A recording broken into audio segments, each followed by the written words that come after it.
Ix-Xandir Nazzjonali akkużat mill-ġdid biżbilanċ u li mexa b'mod mhux ġust mal-Partit Nazzjonalista meta ma tax l-opportunità lil kellim tiegħu għas-sigurtà biex jitkellem dwar dan is-suġġett tant importanti. Il-kwistjoni żviluppat wara l-programm Insights li din il-ġimgħa intervista biss lill-Ministru Byron Camilleri. Ftit tal-jimilu l-preżentatur tal-PBS kien talab intervista one-on-one mal-kellim tal-Partit Nazzjonalista l-Internu s-Sigurtà Joe Giglio, iżda fil-ħin indikat ma kienx disponibbli u għalhekk il-Partit Nazzjonalista talab li jinstab ħin ieħor biex tkun tista' ssir din intervista fuq suġġett daqstant importanti li qed jinkwieta lill-poplu kollu. Madankollu tmexxija tal-PBS insistiet li din l-intervista ssir xorta fl-istess data u ħin dwar l-istess suġġett tas-sigurtà iżda ma kelliem ieħor tal-Partit Nazzjonalista.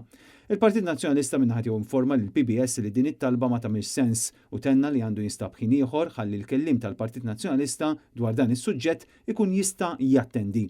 Madankollu, minkejja d-disponibilità tal-Partit Nazzjonalista, it-tmexxija tal-PBS għażlet issib skuża konvenjenti biex tiċċensura l-veduti tal-Partit Nazzjonalista dwar dan is-suġġett u tat pjattaforma biex il-Ministru jitkellem waħdu fuq ix-xandir u ma jkunx hemm il-kelma tal-Oppożizzjoni. Il-Partit Nazzjonalista fi stqarrija qal illi t-tmexxija tal-PBS se tibqa' tara kif tagħmel biex ma' kull okkażjoni tagħti daqqatit lil-Labor minflok ma' sservi ta' xandir pubbliku u fid-dawl ta' dan kollu l-Partit Nazzjonalista jirriserva kull dritt li ttieħ il-liġi biex jissalvagwardja dritt tiegħu għall-libertà tal-espressjoni u li l-PBS iwettaq l-obbligi kollha tiegħu skont il-liġi.